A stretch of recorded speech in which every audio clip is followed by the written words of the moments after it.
What's going on? It's your boy Brandon Bird. Just checking in on this Tuesday night on my way back to Houston.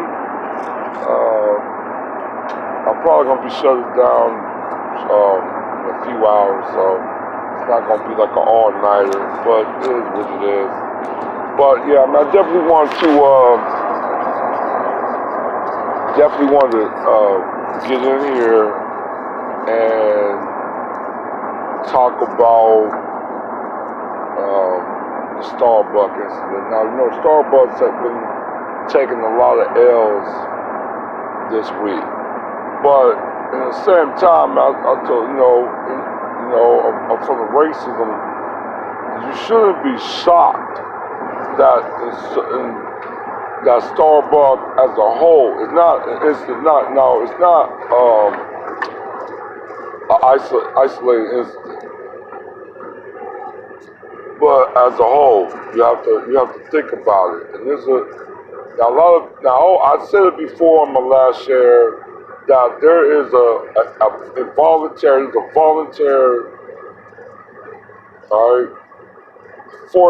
enforcement of a new but similar Jim Crow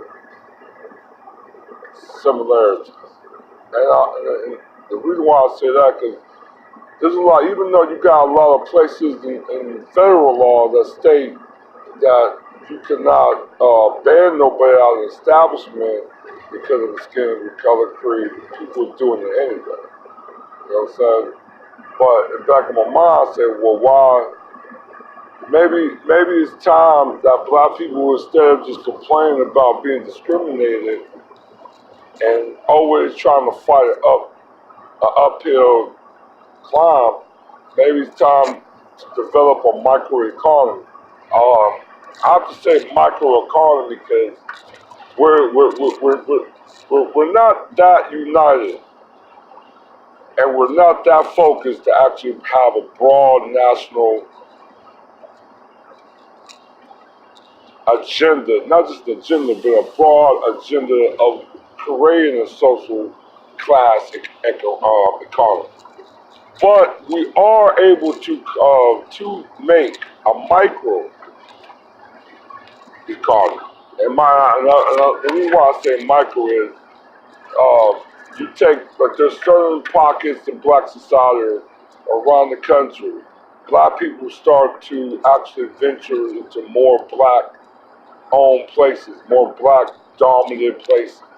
Start spinning in majority black places and black-owned places. So you're building wealth. It's little by little, but you're building wealth. You're building a sense of pride, and you're building a sense of sovereignty. And I think some people like Shout out to my man Prince and Thought Crime, because I checked out their stream and talked about it.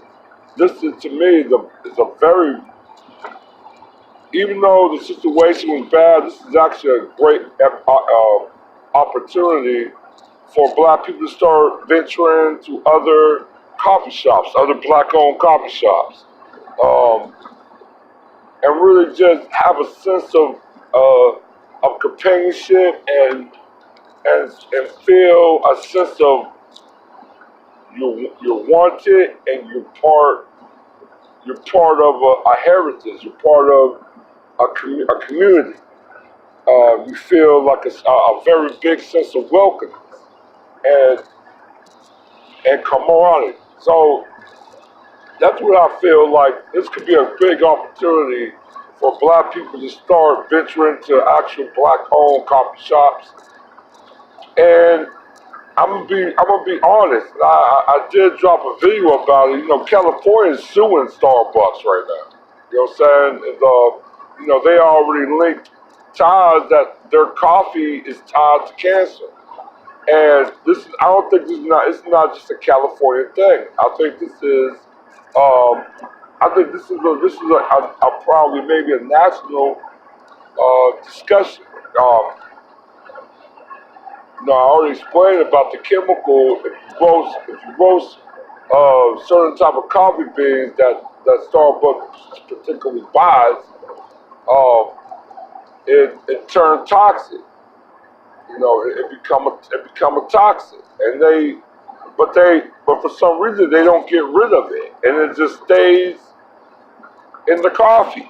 So you basically you're drinking something that's basically a hazardous, and might be one day the cause of your death, or it could be a fatality. So I mean, in a way, I tell a lot of people, and I tell people online, I said, I don't even go to Starbucks. I don't even, one day their selections, sucks. Damn you, their frappuccinos suck. I mean, nah, I used to like the mocha. You really can't go wrong with the mocha, but, a lot of their coffees to me were really just basic. Even the coffees and the cakes and the treats was really basic. Now I used to go to Panera Bread, still do sometimes. Um, Never really had a problem using their bathroom or using their Wi-Fi, and they have better selection. They actually serve sandwiches. So that was definitely a very big plus in my book. But like I said, but that's just another white establishment, though. It's still a good, okay establishment. I never really heard too much anything racial come out of their locations or anything. But like I said, if you not really want to go black owned or go into the black microeconomy or try to make them be part of that, but you do want to boycott Starbucks, then that's cool as well. Another alternative to go to. You know what I'm saying? And like I said, I know the owner was talking about they didn't really fire. They let the woman quit, and I thought, to me, that was the biggest disgrace and slap in the face of your black customers that do go there. Even though I don't go there, I used to go there, but I don't no longer.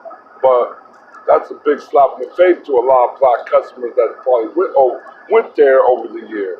And I really want to jump on it because the second video, a lot of people really ain't talked about it. I mentioned a little bit about it 'cause I seen, she's European, but she probably under the flag of Hispanic. And, shout out to my man Angel Ramirez. Hispanic is not a race, but for some reason, a lot of people, especially of Mexican descent, they really go hard on it. But this ain't just a Mexican thing. This is a lot of people that live in a Spanish-dominant country. I'm gonna be real. Hispanic was created by white boys. All right, it was created by the Nixon administration for political gains and to give, and not just for a political rise, but also to give people of European status a plight of benefiting from the civil rights movement, of the laws. There's a lot of benefits that came out of the civil rights. So that was a very strategic chess move, basically played of the Nixon's administration when they created the term Hispanic. Now I do tell a lot of people, not all, now not everybody that falls under these two flags is Hispanics or Latino. Now I tell a lot of people about Latino. Brazilians could be classified as Latino. Guyanans or Suriname, French Suriname, and all these other areas, they could be also classified as Latino. Now, the reason now I'm not saying they speak Spanish. A lot of those places speak English and Dutch and so far and so far. But the reason why you gotta put them also on the flag of Latino is because they live where their country is, their nationality is, it's in South America. And Hispanic is more. So now, this is a lot of people get a little bit confused with Hispanic. Hispanics is supposed to be a designator of a person that have direct ties to Spanish, or you come from a dominant Spanish-speaking country. You got it's two meanings in one. That's Hispanic, and I know a lot of people get confused with this. You know what I'm saying? But it's really easy to understand. You can understand the key origin of it and the source. Everything else should fall in place. And I told a lot of people Latino is not really interconnected to anything. It's basically just identifying people of South America. That's where Latino comes to play. You know what I'm saying? You can say I'm Latino, but you might have no connection to Spanish at all. That's what a Latino is. Because you look at Brazil. Now I have to put Brazil on it. Brazil is Portuguese. And like Angel said, they're classified as Latino. Now, a lot of people be thinking, well, how are they classified Latino? Because let me tell you, Latino is an abbreviation of Latin. Latin was the actual main official language of the Roman Empire. And I know at that time, Portugal and Spain was really part of the Roman Empire, and they speak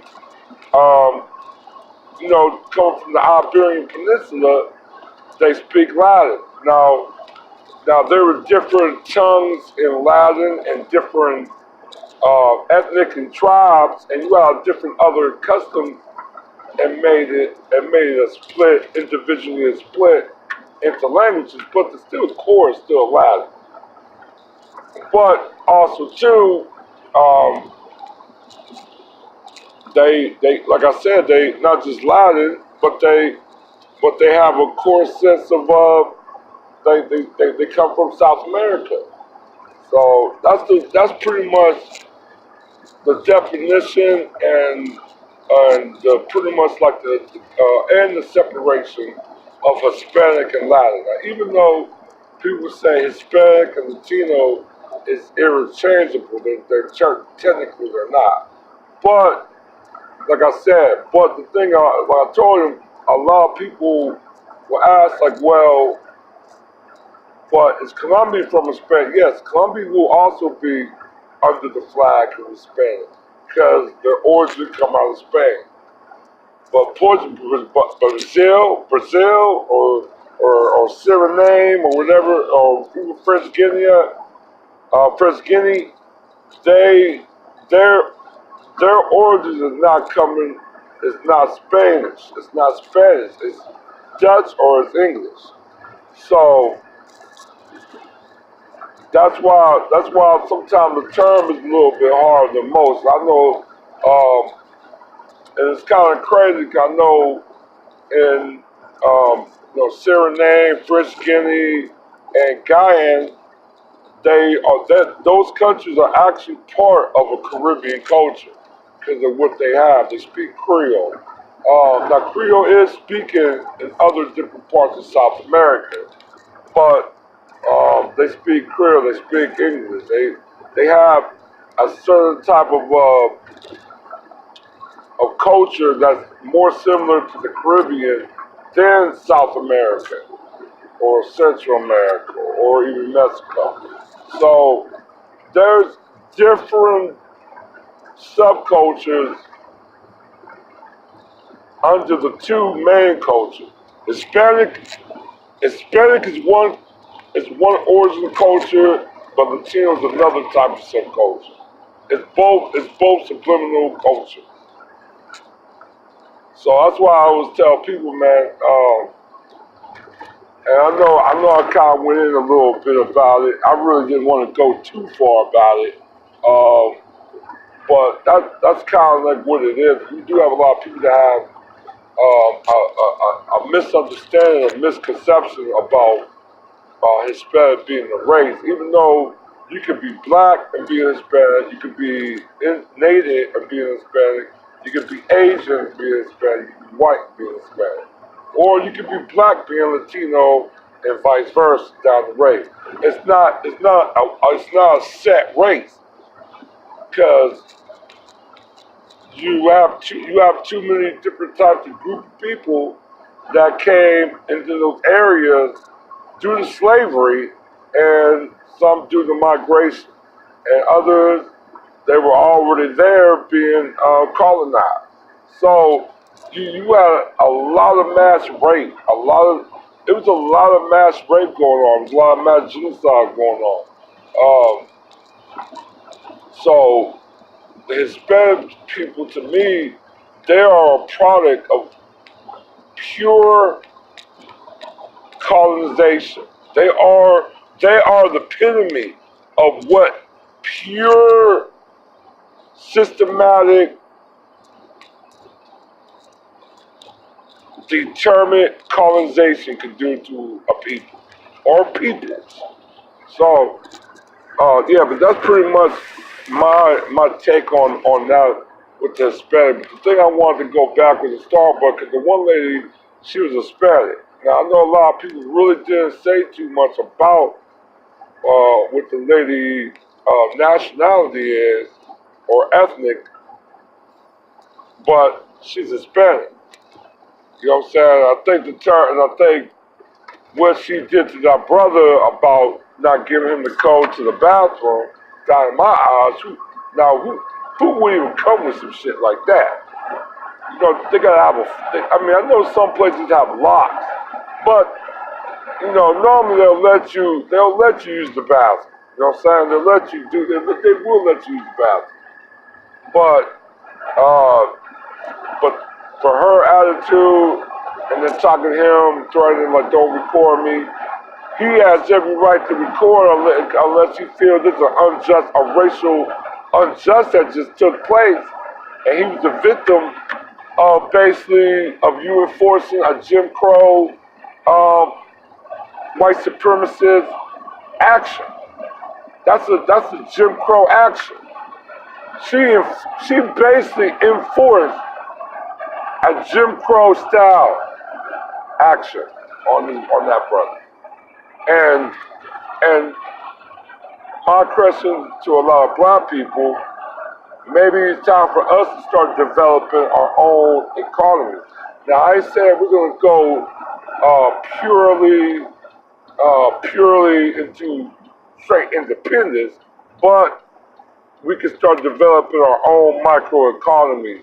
That will give us some more confidence to start going more into a self-driven, a self-sovereign um, state, and creating our own micro society. You know, so that we can flourish. Yes, I mean, look, the thing about it is, I think black people need to get their firearms ready, because once you get successful and the dominant society see that, and you're becoming more successful than them, they're going to take that as a threat. Is other group of people going to take it as a threat? I don't know. I haven't seen that yet. You know what I'm saying? So it's a lot of things that's taking place.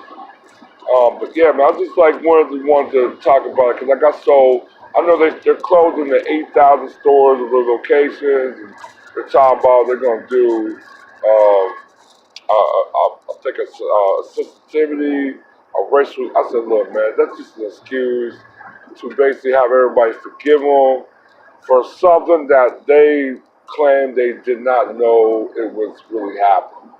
Even though they knew exactly what was happening, they knew the reasons, and they tend to took it a different way. You know what I'm saying? Learn that the other incident with the two brothers being arrested in Philly, they should have fired her the first time it came out. But to remove her and transfer her, they had no intention to fire her, and they were trying to be on code. But the thing about what screwed them up was a bunch of other white people in that location basically called out the fucking bias. You know, that's why the police has been tap footing the whole damn. that whole damn time. Even have that have their commission give out that sorry lame ass excuse. So I mean, but yeah, I think black people need to start developing their own microeconomies, just to. So basically, it's like almost like a independent from the Dom society. It's also it's a form of being sovereign. So that's definitely what I'm looking at, and definitely what I hopefully will continue. I'll definitely it's definitely going to a lot of black-owned places.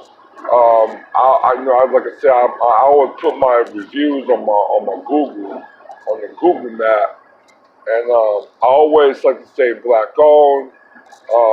Now I do go to other places that's not black-owned, but I try to go to more places that are black-owned, or I ask questions if it's black-owned. If it's not, then I'm kind of like, well, that's what it is. You know what I'm saying? So, but yeah, like I said, I'm gonna just let you guys go with this video. I'll probably drop another one sometime later, maybe this week, maybe tomorrow, maybe sometime Thursday. I'm not really sure. But yeah, I just really wanted to jump on there for that. But yeah, just like I said, I'll just leave a like or put a comment below, and I will get with you guys later. Okay, bye.